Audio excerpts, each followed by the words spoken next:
Hi friends, Mukta Joshi.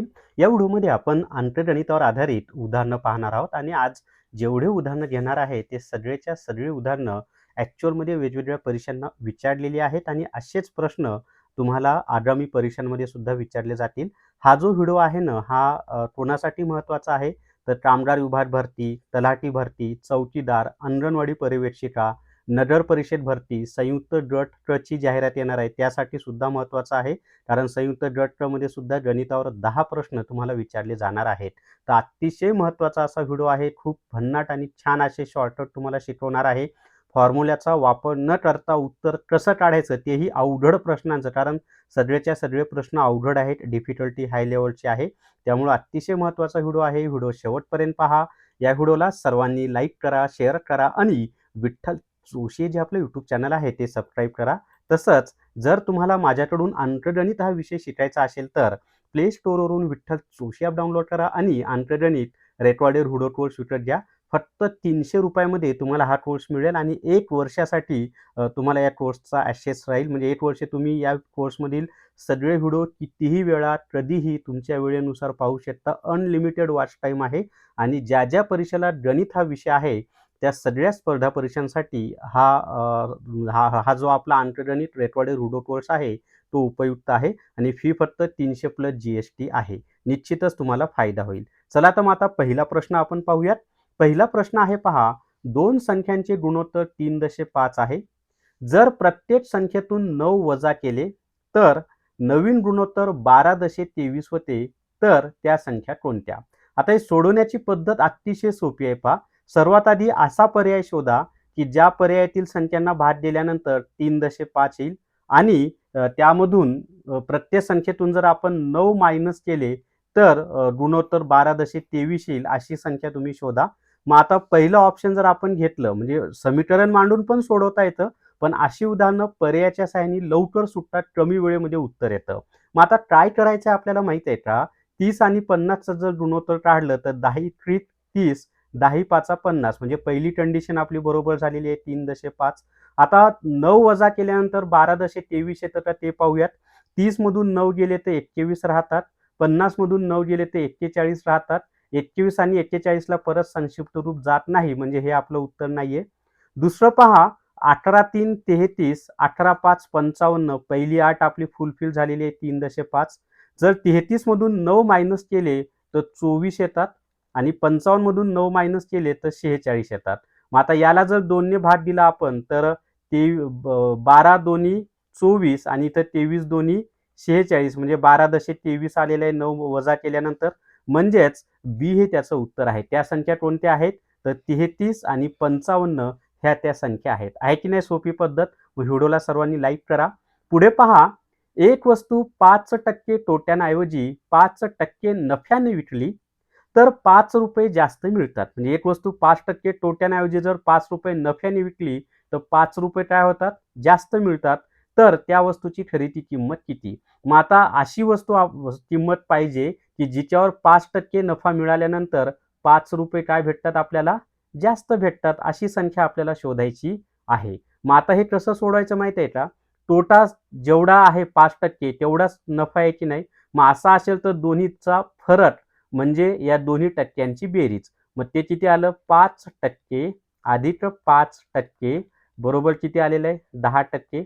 आणि या दोन्हीचा जो फरक आहे तो किती आहे? 5 आहे की नाही? म्हणजेच कोणत्यातरी संख्येचे 10% म्हणजे किती आहेत? 5 आहेत. मग 10% म्हणजेच 10/100. बरोबर आहे? बरोबर 5. मग हे जर आपण सोडवायचं झालं, समजा खरेदी किंमत X आहे. मग 5 गुणिले 100 भागिले 10 जर तुम्ही केलं तर 10 1 10, 10 10 100 आणि 10 5 50. म्हणजेच त्या वस्तूची खरेदी किंमत किती आहे?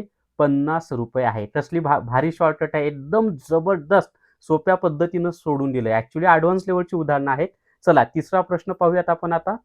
तिसरा प्रश्न आता तुम्हाला स्क्रीनवर दिसेल पहा. आणि तिसरा प्रश्न आहे पहा, अ आणि ब एक काम अनुक्रमे 10 आणि 15 दिवसात पूर्ण करतात.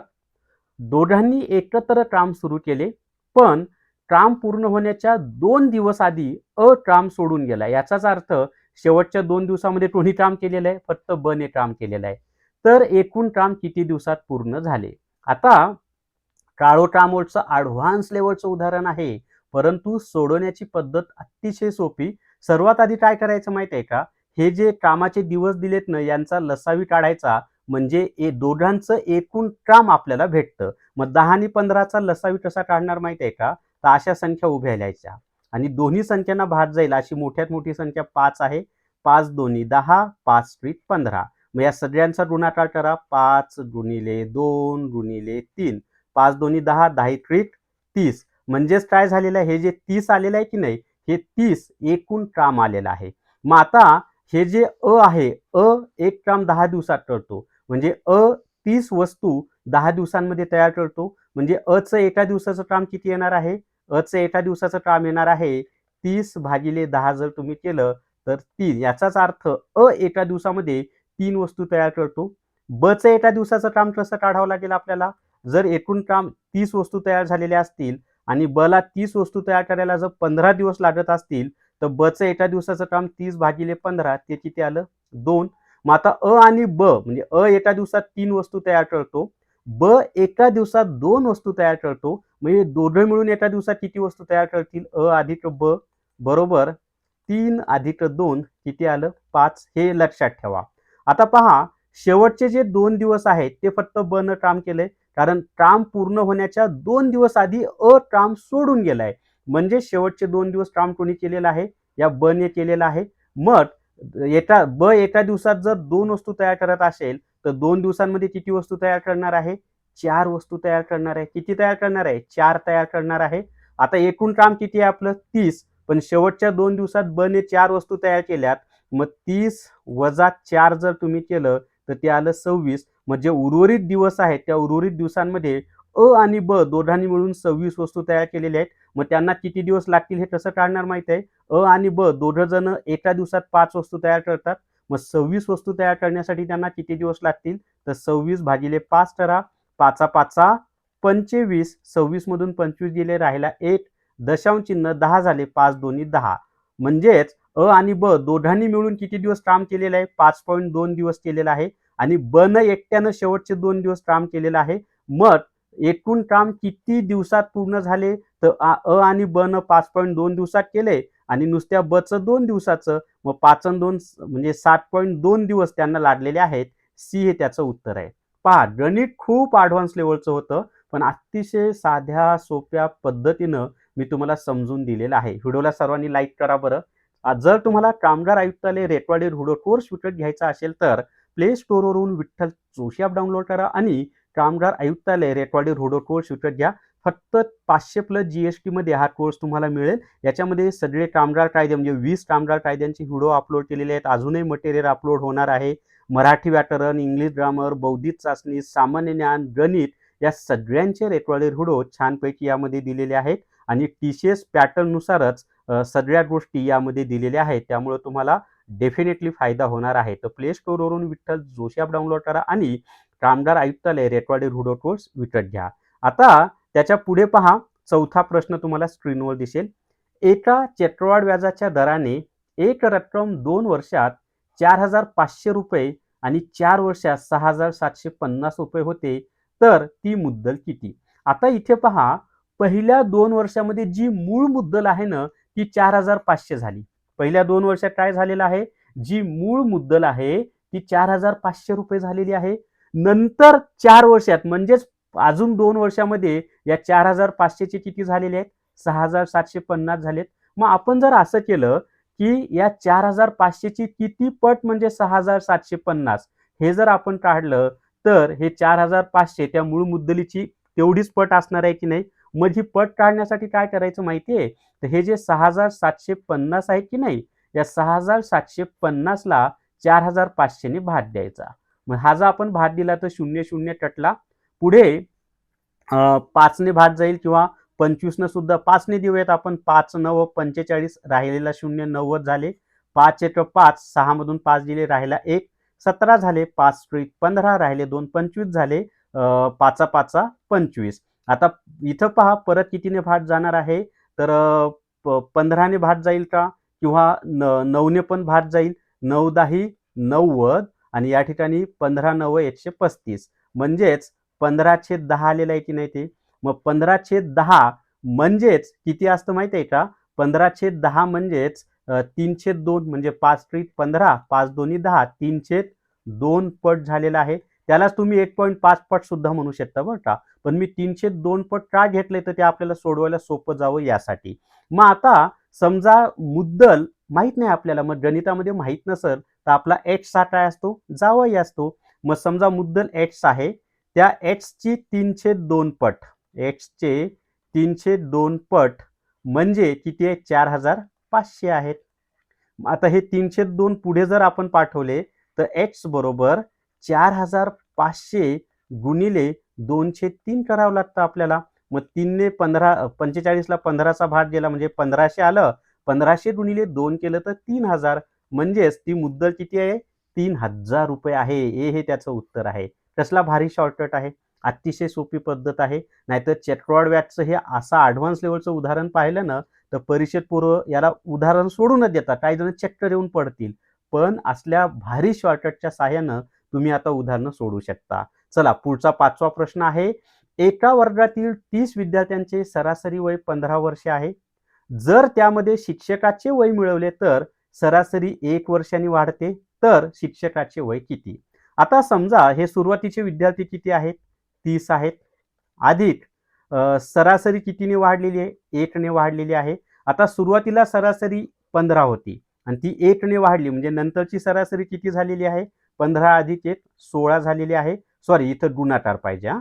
30 अधिक 1 गुणिले 16, मग 16 × 16 येईल आणि 30 अधिक 16 जर तुम्ही केलं तर उत्तर किती येणार आहे? 46. अतिशय सोपी पद्धत आहे. भन्नाट शॉर्टकट आहे. भारी शॉर्टकट आहे. नाहीतर तुम्हाला काय करावं लागलं असतं? 30 गुणिले 15 450, मग पुढे 31 गुणिले 16, कारण वर्ग शिक्षक विद्यार्थ्यांमध्ये मिळाला तर 31 झाले आणि सरासरी 1 ने वाढली म्हणून 16. मग 31 गुणिले 16 त्याचा जो गुणाकार येईल त्या गुणाकारामधून 450 वजा करावे लागले असते. म्हणजे 496 गुणाकार आला असता त्याचा. पण ही पद्धत सोपी आहे. तर 46 वर्षे बी हे त्याचं उत्तर आहे. चला 6वा प्रश्न पाहूयात. एका आयताची लांबी 20% वाढवली आणि रुंदी 10% कमी केली तर त्याच्या क्षेत्रफळात काय फरक पडेल? आता या स्वरूपाचं उदाहरण सोडवण्यासाठी काय करायचं माहिती आहे का? की ही जी वाढ झालेली आहे ना, ही वाढ, तर ही वाढ आहे तशी लिहा 20. आता ही जी रुंदी आहे 30% कमी झाली की नाही? इथं वाढ झाली म्हणून ते आपण 20 धन घेतलेले आहे. कोणत्या चिन्ह लिहिलं नाही म्हणजे धन. ही 10% कमी झाली म्हणून इथं ऋण 10 करा. अधिक पुढे काय करायचं आपल्याला? हे 20 गुणिले ऋण 10 आणि छेदस्थानी 100. पण ते ऋण 10 का घेतलंय? तर 10% काय झालेली आहे? कमी झालेली आहे. मग आता इथं पहा 20 मधून 10 गेले तर किती राहतात? ते 20 मधून 10 गेले तर 10 राहतात. हे जर आपण सोडवलं तर हा 0 हा 0 कटला, हा 0 हा 0 कटला. मग 2 गुणिले ऋण 1 केलं तर ते वजा 2 येणार आहे. मग 10 मधून 2 गेले, राहिले किती? 8. आता हे जे आलेलं उत्तर आहे ना, हे धन आहे की नाही? मग आलेलं उत्तर जर धन असेल तर 8% वाढ झाली. जर आलेलं उत्तर ऋण असलं असतं ना तर 8% कमी झालं असतं किंवा घट झाली असती. हे आलेलं उत्तर धन आहे म्हणून याचं उत्तर 8% वाढ झालेली आहे. पहा, गणित ॲडव्हान्स लेव्हलचं पण सोडवण्याची पद्धत एकदम भारी, शॉर्टकट भारी आहे. ट्रिक्स जबरदस्त देत आहे. चला त्याच्या पुढे जर तुम्हाला आदिवासी विभाग चौकीदार पदासाठी रेकॉर्डेड हुडो कोर्स घ्यायचा असेल तर प्ले स्टोअरवरून विठ्ठल जोशी ॲप डाउनलोड करा आणि आदिवासी विभाग चौकीदार रेकॉर्डेड हुडो कोर्स विकत घ्या. फक्त 500+ GST मध्ये हा कोर्स उपलब्ध आहे. याच्यामध्ये सामान्य ज्ञान, बौद्धिक चाचणी, मराठी व्याकरण, इंग्लिश ग्रामर म्हणजे आपला जो सिलेबस आहे ना चौकीदार पदाचा तो संपूर्ण कव्हर होईल असे रेकॉर्डेड व्हिडिओ दिलेले आहेत. आणि परीक्षेला तुम्हाला ज्या स्वरूपाचे प्रश्न येणार आहेत ना तसं सगळं यामध्ये शिकवलेलं आहे. पण तुम्ही जर कामगार विभागाचा रेकॉर्डेड व्हिडिओ कोर्स घेतला असेल तर हे आदिवासी विभाग चौकीदार पदाचा सेपरेट घ्यायची आवश्यकता नाही. तो घेतला नसेल आणि चौकीदारची तयारी करत असाल तर मात्र तुम्ही हा कोर्स विकत घ्या. तुम्हाला डेफिनेटली परीक्षेमध्ये फायदा होणार आहे. आता त्याच्या पुढे पाहूयात आपण. तर 7वा प्रश्न आहे पहा. ताशी 54 किलोमीटर वेगाने जाणारी एक आगगाडी 300 मीटर लांबीचा बोगदा 30 सेकंदात ओलांडते तर त्या आगगाडीची लांबी किती? आता इथे लक्षात ठेवा की अंतर म्हणजे काय असतं माहिती आहे का? जेव्हा एखादी आगगाडी पूल, त्याच्यानंतर तुमचा बोगदा किंवा प्लॅटफॉर्म यांना ओलांडते तेव्हा अंतर बरोबर रेल्वेची लांबी अधिक त्या बोगद्याची लांबी किंवा प्लॅटफॉर्मची लांबी किंवा पुलाची लांबी. मग आता इथे जर आपण पाहिलं जे आपल्याला अंतर दिलेलं आहे आगगाडीचं ते मीटरमध्ये दिलेलं आहे आणि जो वेग आहे तो किलोमीटरमध्ये दिलेला आहे. मग हा जो किलोमीटर प्रति तासमधील जो वेग आहे ना त्याचं रूपांतर मीटर प्रति सेकंदमध्ये करायचं. त्यासाठी काय करायचं तर किलोमीटर प्रति तासमधील वेगाला 5/18 ने गुणलं की त्याचं रूपांतर मीटर प्रति सेकंदमध्ये होतं. मग 18 एका 18, 18 त्रिक 54, 5 त्रिक 15 मीटर प्रति सेकंद हा त्याचा वेग झालेला आहे. आता पुढे काय करायचं माहिती आहे आपल्याला तर किती सेकंदामध्ये ओलांडते 30 सेकंदामध्ये ओलांडते. मग एकूण अंतर बरोबर वेग गुणिले वेळ हा बेसिक फॉर्म्युला माहित असेल तुम्हाला. अंतर बरोबर वेग गुणिले वेळ. वेग आहे 15 आणि वेळ आहे 30. मग 15 त्रिक 45 ते किती आलं 450 मीटर. हे झालं एकूण अंतर. पण मी तुम्हाला आधीच सांगितलंय की आगगाडीनं जर बोगद्याला ओलांडला असेल तर एकूण अंतर म्हणजे आगगाडीची लांबी अधिक बोगद्याची लांबी. मग आता आगगाडी 300 मीटर आगगाडी 300 मीटर लांबीच्या बोगद्याला ओलांडते म्हणजे बोगद्याची लांबी जर 300 मीटर असेल तर आगगाडीची कशी काढणार. एकूण लांबी 450 आहे म्हणून आगगाडीची लांबी बरोबर 450 वजा 300. मग 450 मधून जर 300 गेले तर 150 मीटर हे तुमचं उत्तर आहे. किती नंबरचं ऑप्शन आहे ए हे त्याचं उत्तर आहे 150 मीटर. चला 8वा प्रश्न पाहूया. व्हिडिओला सर्वांनी लाईक करा. इतके छान भन्नाट असे छान असे शॉर्टकट तुम्हाला शिकवत आहे. दोन नळ अ आणि ब अनुक्रमे 12 आणि 15 तासात एक टाकी भरू शकतात. जर दोन्ही नळ एकत्र सुरू केले तर टाकी भरण्यास किती वेळ लागेल. आता हे अतिशय सोपी पद्धत आहे पहा. काय करायचं पहिल्या नळाची वेळ गुणिले दुसऱ्या नळाची वेळ आणि छेदस्थानी पहिल्या नळाची वेळ अधिक दुसऱ्या नळाची वेळ. मग आता 12 गुणिले 15 केलं तर ते 180 येते पहा. 15 दोन्ही 30 ला 0 हातचेले 3 15 एक 15 आणि 3 18 आणि याची बेरीज येते 25 12 आणि 15ची. मग हे जर आपण संक्षिप्त रूप दिलं याला तर काय होणार आहे तर 5 ने जर भाग दिला तर 5 5 25 या ठिकाणी 5 त्रिक 15 18 मधून 15 गेले राहिले 30 5 6 30 म्हणजे 36/5 आलेलं आहे की नाही. मग 36/5 ला जर परत संक्षिप्त रूप दिलं तर 5 एक 5 5 7 इथं काहीतरी मिस्टेक झाली का आपली 27 पाहिजे होतं मी 25 केले. सॉरी इथं माझी बेरीज चुकलेली आहे. तरी म्हणलं 180/27 येते. मी 25 लिहिलं पण ते 27 आहे. मग आता 9 ने भाग जाईल 9 त्रिक 27 9 दोन्ही 18 20 आलं. मग 20/3 जर आपण केलं तर 3 एक 3 3 6 18 आता 20 मधून 18 गेले राहिले 2 ते 2 अंशस्थानी लिहा 3 छेदस्थानी. मग 6 2/3 तास आहेत. मग हे 6 पूर्ण तास आहेत.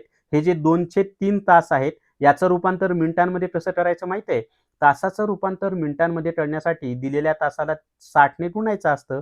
मग हे 6 तास झाले हे आहे तसेच लिहा आणि 2/3 गुणिले 60 केलं तर याची मिनिटं येतील.